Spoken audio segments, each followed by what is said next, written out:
Hello students, in this lecture we are going to study about chapter 6 life processes. So in continuation with chapter 6 life processes, let us discuss today transportation in plants. How transportation of food and water happens in plants. In case of plants, there has to be some kind of a tissue which connects the roots with the leaf, with leaf to the other parts of the plant, so that all the food which is stored in the leaf, the water which is there in the roots, they pass to all the transport to all the parts of the plant. So for transportation, there are two tissues which are present. One is xylem, another is phloem. So xylem transports food and xylem transports water and phloem transports food.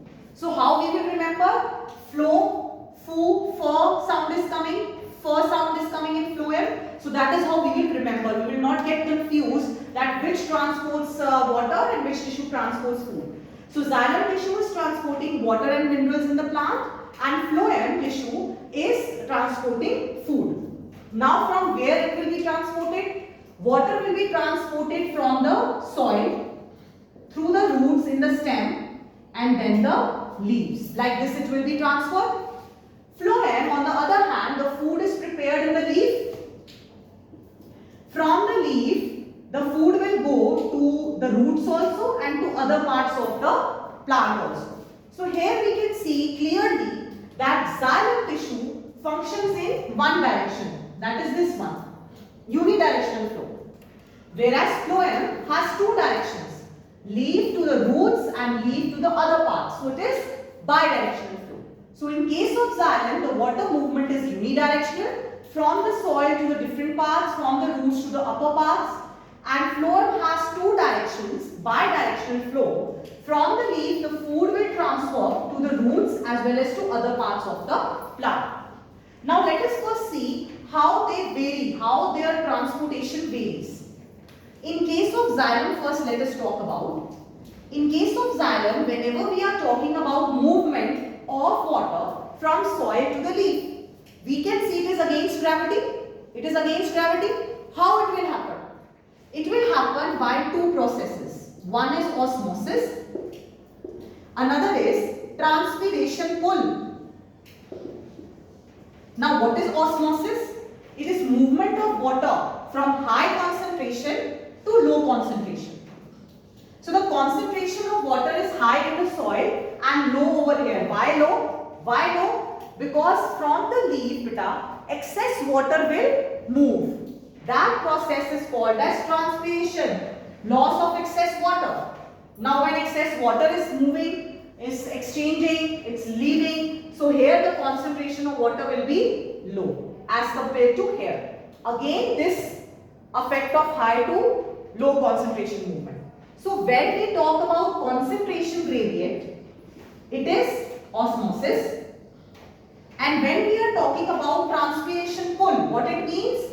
Because of transpiration, the leaf is losing the water and the concentration of water is low over here. So from here, because the concentration is high, the movement is from high to low. So because of transpiration, there is a pull. Because of transpiration, there is a pull. So that process is transpirational pull, and it is responsible for ascent of sap. Now what is this sap? Sap is nothing but the liquid part which is having amino acids, water, minerals in the plant. And ascent means above, moving upwards. So moving upwards is due to the transpiration pull.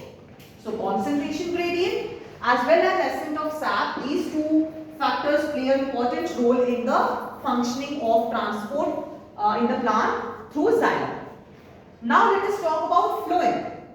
The transport of food is referred to as translocation. It is a process of transport of food in the plants, that is translocation. Now how it varies from the process in xylem? Firstly, it is bidirectional. Then another important thing is that it requires ATP. ATP has an important role to play when it comes to transport of food. Inside the leaf, in the form of sucrose, food is stored. It requires the usage of ATP to transfer to other parts of the plant. So the xylem doesn't require any ATP, it is the concentration gradient going on. And in case of phloem, it requires energy molecule for the transportation of sucrose molecule.